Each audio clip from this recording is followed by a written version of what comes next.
Bismillahirrohmanirrohim. Assalamualaikum warahmatullahi wabarakatuh. Halo teman semuanya, salam sejahtera bagi kita semuanya. Om Swastiastu, Namo Buddhaya, salam kebajikan. Alhamdulillah, kita berjumpa lagi dalam sekolah gratis, bersama saya Mr. Chloe. Mari kita berbicara kembali tentang daftar insiden teroris di Indonesia. Tahun 1960-an, tanggal 14 Mei tahun 1962, upaya pembunuhan terhadap Presiden Soekarno, serangan bom di perguruan Cikini, Jakarta Pusat, Jawa. Tahun 1970-an, tanggal 11 November tahun 1976, serangan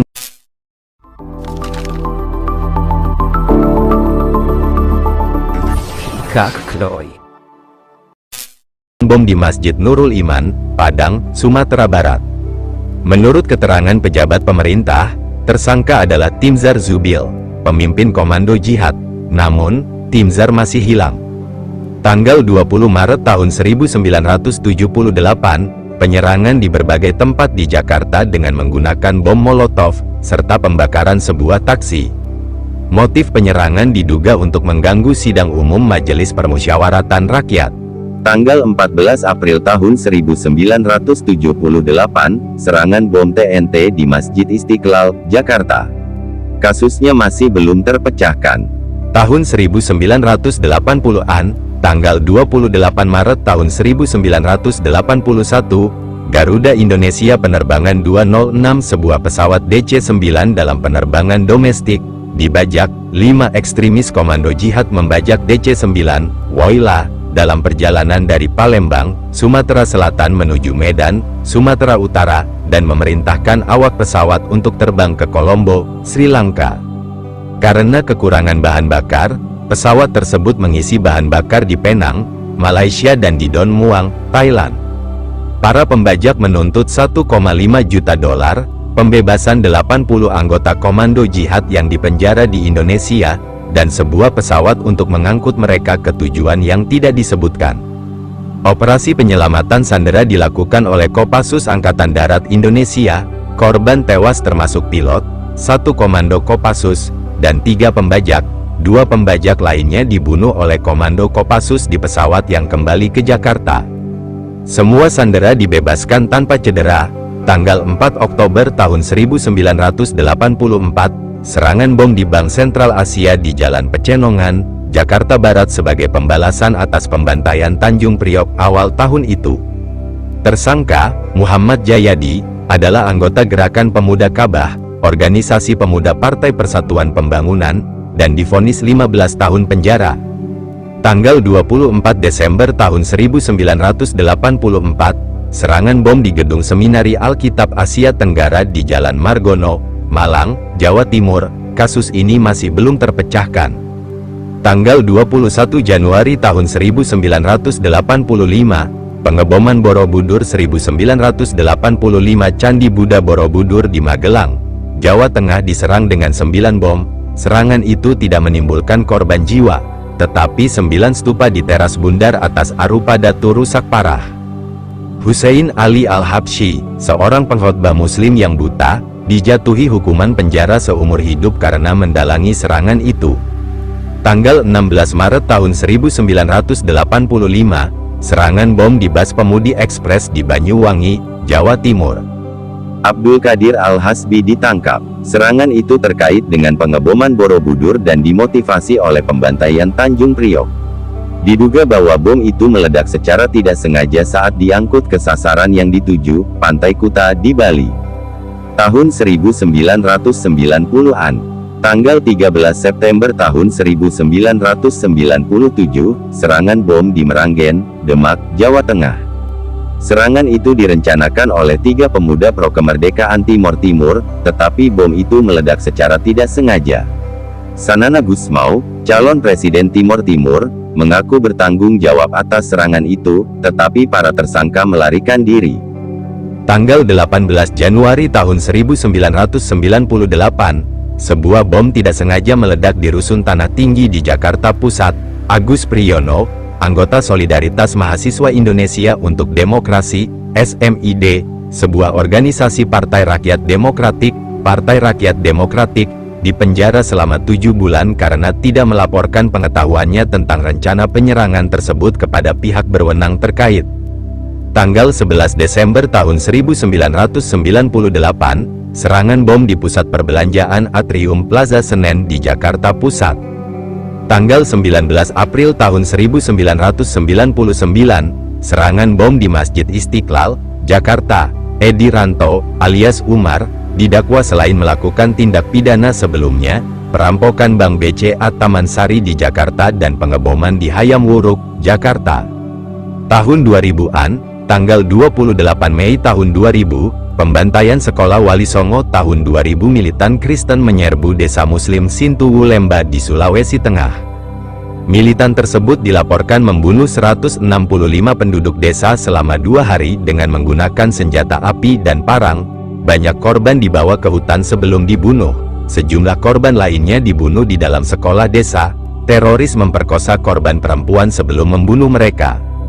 Tanggal 1 Agustus tahun 2000, pengeboman konsulat Filipina di Jakarta. Sebuah bom meledak di luar kediaman resmi Duta Besar Filipina untuk Indonesia, Leonid Chadai, di Menteng, Jakarta. Bom tersebut menewaskan 2 orang dan melukai 21 orang lainnya. Tanggal 14 September tahun 2000, sebuah bom mobil meledak di ruang bawah tanah Bursa Efek Jakarta, memicu serangkaian ledakan yang menyebabkan beberapa mobil terbakar. Sebagian besar korban tewas adalah pengemudi yang menunggu di dekat mobil majikan mereka. Tanggal 24 Desember tahun 2000, pengeboman malam Natal 2000 di Indonesia. Pada malam Natal tahun 2000, serangkaian ledakan terjadi di Indonesia sebagai bagian dari serangan teroris Islam berskala besar oleh Al-Qaeda dan Jemaah Islamiyah. Serangan tersebut melibatkan serangkaian pengeboman terkoordinasi terhadap gereja-gereja di Jakarta, Pekanbaru, Medan, Bandung, Pulau Batam, Mojokerto, Mataram, dan Sukabumi. Pengeboman tersebut menewaskan 18 orang dan melukai banyak lainnya. Tanggal 12 Oktober tahun 2002, pengeboman Bali 2002. Serangan bom terkoordinasi terjadi di kawasan wisata Kuta, Bali. Serangan tersebut merupakan tindakan terorisme paling mematikan dalam sejarah Indonesia, menewaskan 202 orang, termasuk 88 warga negara Australia dan 38 warga negara Indonesia. Sebanyak 240 orang lainnya terluka. Berbagai anggota Jemaah Islamiyah, kelompok Islam garis keras, dihukum terkait dengan pengeboman tersebut, termasuk 3 orang yang dijatuhi hukuman mati. Tanggal 5 Desember tahun 2002, bom Makassar 2002. Tanggal 5 Agustus tahun 2003, pengeboman Hotel Marriott 2003. Seorang pembom bunuh diri meledakkan sebuah bom mobil di luar lobi Hotel JW Marriott di Mega Kuningan, Jakarta Selatan, menewaskan 12 orang dan melukai 150 orang. Semua yang tewas adalah warga negara Indonesia kecuali 1 pengusaha Belanda, 1 warga negara Denmark, dan 2 turis Tiongkok. Tanggal 31 Desember tahun 2003, pengeboman malam Tahun Baru Aceh 2003. Sebuah pengeboman terjadi saat konser di pasar malam di Peureulak, Aceh, Sumatera, menewaskan sedikitnya 10 orang, termasuk 3 anak-anak, 45 orang lainnya terluka. Militer menyalahkan gerakan Aceh Merdeka (GAM) atas serangan tersebut. Tanggal 9 September tahun 2004, pengeboman Kedutaan Besar Australia di Jakarta. Sebuah mobil bom seberat 1 ton, yang dikemas dalam sebuah mobil pengiriman kecil, meledak di luar Kedutaan Besar Australia di Distrik Kuningan, Jakarta Selatan, sekitar pukul 10.30 waktu setempat pukul 3.30 UTC, menewaskan 9 orang termasuk pelaku bom bunuh diri, dan melukai lebih dari 150 orang lainnya. Jemaah Islamiyah mengaku bertanggung jawab atas serangan tersebut. Tanggal 13 November tahun 2004, pengeboman bas Poso 2004. Sebuah alat peledak rakitan yang ditanam di sebuah bas meledak di Poso, Sulawesi Tengah, menewaskan 6 orang dan melukai 3 lainnya. Tanggal 28 Mei tahun 2005, pengeboman Pasar Tentena 2005 2IT, yang direncanakan meledak dengan jarak 15 menit, meledak pada pagi hari di sebuah pasar di pusat kota Tentena, Sulawesi Tengah, menewaskan 22 orang dan melukai sedikitnya 40 orang lainnya.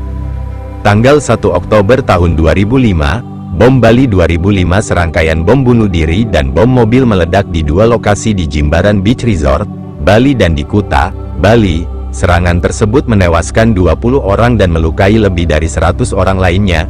Ketiga pelaku bom juga tewas dalam serangan tersebut. Tanggal 31 Desember tahun 2005, pengeboman Pasar Palu 2005, sebuah IT meledak di pasar daging di Palu, Sulawesi Tengah, menewaskan 8 orang dan melukai 53 orang.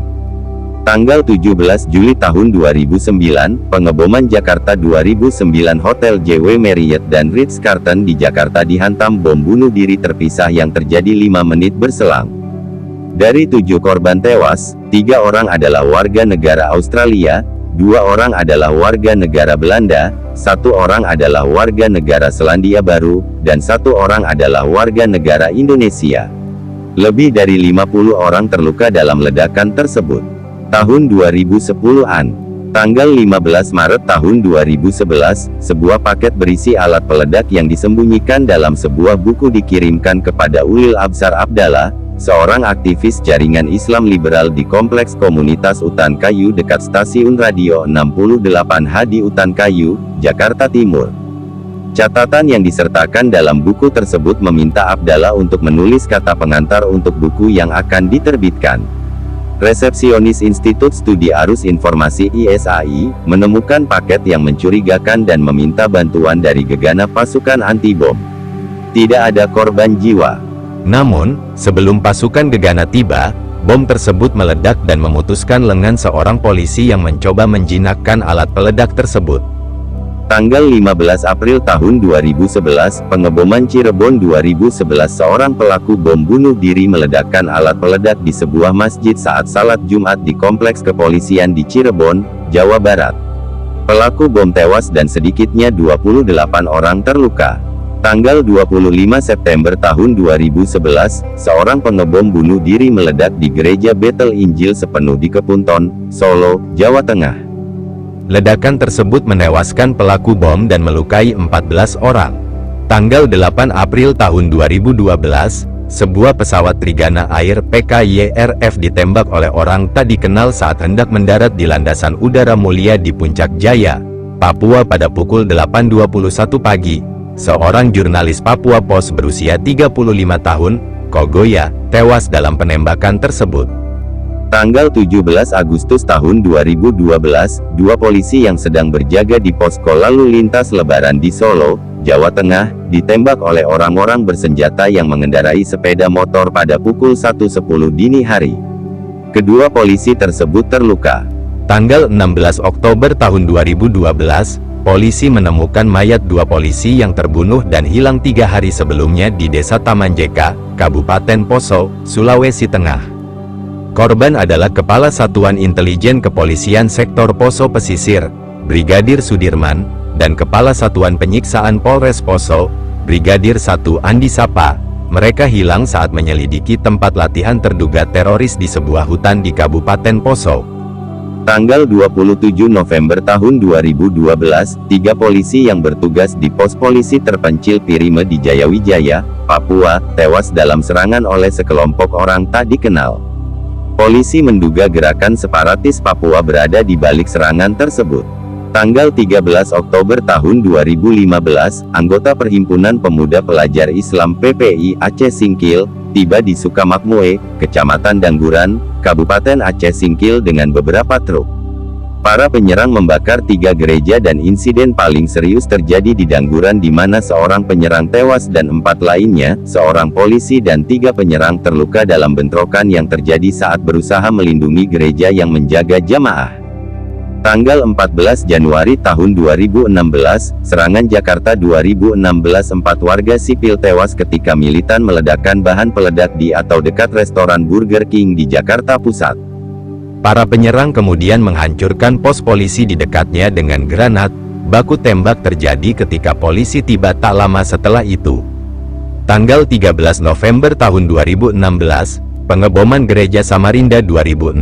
Seorang teroris meledakkan bom Molotov di depan Gereja Oikumene di Samarinda Seberang, Samarinda, Kalimantan Timur, tempat anak-anak sedang bermain. Setidaknya 1 balita tewas dalam insiden tersebut dan 3 balita lainnya terluka. Tanggal 24 Mei tahun 2017, pengeboman Jakarta 2017. 2 bom bunuh diri di dekat Terminal Bus Kampung Melayu di Jakarta Timur. Setidaknya 5 orang tewas, termasuk 3 polisi dan 2 militan, 10 orang terluka, beberapa di antaranya luka serius. Tanggal 25 Juni tahun 2017, 2 pelaku menusuk seorang polisi hingga tewas di posnya di Medan, Sumatera Utara. Petugas lainnya segera merespons dan membunuh 1 pelaku dan menangkap pelaku lainnya. Tanggal 30 Juni tahun 2017, seorang penyerang dilaporkan menyerang 2 petugas polisi di sebuah masjid dekat Markas Besar Kepolisian Nasional di Jakarta Selatan. Tanggal 9 Mei tahun 2018, kebuntuan Makobrimob 2018. Narapidana teroris di sebuah pusat penahanan melakukan kerusuhan, yang mengakibatkan tewasnya 5 polisi dan 1 narapidana. Pusat penahanan tersebut dijaga ketat oleh perwira anti-terorisme elit dan berfungsi sebagai markas lokal Korps Brigade Mobil, sebuah unit paramiliter kepolisian nasional. Tanggal 13 Mei tahun 2018, pengeboman Surabaya, pelaku bom bunuh diri, termasuk seorang ibu dan 2 anaknya, mengebom 3 gereja di Surabaya, menewaskan 15 warga sipil dan melukai 57 lainnya. Pada malam yang sama, sebuah bom mengguncang kompleks apartemen di Sidoarjo, menewaskan sedikitnya 3 orang dalam 1 keluarga. Tanggal 14 Mei tahun 2018, bom bunuh diri di gerbang polisi Surabaya, 4 polisi dan 6 warga sipil terluka dalam serangan itu, 4 pelaku bom bunuh diri juga tewas. Tanggal 16 Mei tahun 2018, sebuah kantor polisi di Pekanbaru, Riau diserang oleh 5 orang bersenjata pedang. Seorang penyerang melarikan diri setelah menabrak dan menewaskan seorang polisi dengan mobilnya. 4 orang lainnya menyerang dengan menggunakan pedang dan melukai 2 polisi. 4 penyerang kemudian tewas setelah pengemudi ditangkap oleh polisi. Tanggal 10 Oktober tahun 2019, Menteri Koordinator Bidang Politik, Hukum, dan Keamanan Wiranto ditikam oleh pelaku dengan senjata tajam saat melakukan kunjungan kerja ke Menes, Pandeglang, Provinsi Banten. Seorang kepala polisi setempat juga ditikam dari belakang. Setelah kejadian tersebut, Kepolisian Daerah Banten telah menangkap para pelaku, seorang pria dan seorang wanita. Para pelaku diduga telah terpapar ajaran radikal dan juga diduga anggota ISIS yang menyebabkan mereka melakukan penyerangan. Tanggal 13 November tahun 2019, bom bunuh diri Medan 2019. Bom bunuh diri di Markas Besar Kepolisian Medan melukai 4 polisi, seorang pekerja paruh waktu, dan seorang warga sipil. Pelaku bom, seorang pria berusia 20-an, tewas dalam ledakan tersebut. Tahun 2020-an. Tanggal 28 November tahun 2020, serangan teroris oleh kelompok Islam terhadap umat Kristen di Sulawesi mengakibatkan 4 orang tewas, 2 diantaranya dipenggal dan 2 lainnya dibakar.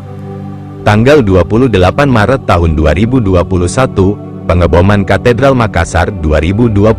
2 pelaku bom bunuh diri menyerang Katedral Hati Kudus, Makassar saat kebaktian Minggu Palma. Setidaknya 20 orang terluka. Serangan itu diduga dilakukan oleh kelompok Jamaah Ansarut Daulah yang berafiliasi dengan ISIS. Tanggal 31 Maret tahun 2021, penembakan di Markas Besar Kepolisian Republik Indonesia. Seorang wanita melepaskan tembakan ke arah Markas Besar Kepolisian Republik Indonesia, sebelum ditembak mati oleh petugas yang datang. Tidak ada korban lain yang dilaporkan. Tanggal 25 Oktober tahun 2022, Istana Negara mencoba melakukan penembakan. Seorang penyerang wanita menerobos lapisan. Hai teman semuanya, berjumpa lagi bersama Mr. Chloe. Senang hati dan penuh rasa syukur untuk bisa belajar bersama dan tumbuh bersama, sekaligus masih bisa membahas segala hal yang ada dalam kehidupan di dunia ini. Keamanan Istana Negara dan mencoba menembak presiden dan atau pengawal presiden menggunakan senapan FN57. Presiden Indonesia Joko Widodo tidak berada di Istana Negara pada saat penyerangan karena sedang mengunjungi Kalimantan Timur dan Nusantara. Penyerang tersebut langsung ditangkap oleh Pas Pampres dan Kepolisian Republik Indonesia di tempat kejadian dan saat ini ditahan di Markas Besar Kepolisian Daerah Metro Jaya. Tanggal 7 Desember tahun 2022, pengeboman Astana Anyar, sekitar pukul 8.20 waktu Indonesia Barat, UTC+7, terjadi insiden bom bunuh diri di kantor Kepolisian Negara Republik Indonesia di distrik Astana Anyar, Bandung, Jawa Barat. Penyerang dan 1 polisi tewas akibat ledakan tersebut, sementara 11 orang terluka termasuk 3 polisi. Identitas pelaku dan afiliasinya kemudian dirilis oleh kepolisian 6 jam setelah penyerangan. Jenderal Polisi Listio Sigit Prabowo, Kapolri, merilis bahwa pelaku berafiliasi dengan cabang Jamaah Ansarut Daulah Bandung. Insiden di luar Indonesia tanggal 21 Maret tahun 2012, sebuah bom meledak di luar Kedutaan Besar Indonesia di Paris, Prancis. Ledakan tersebut memecahkan jendela namun tidak menimbulkan korban jiwa. Terima kasih teman semuanya, sudah mau membaca dan belajar bersama. Wassalamualaikum warahmatullahi wabarakatuh. Om Santi Santi Santi Om, Namo Buddhaya, Ki Kak Kloy. Tumbuh bersama.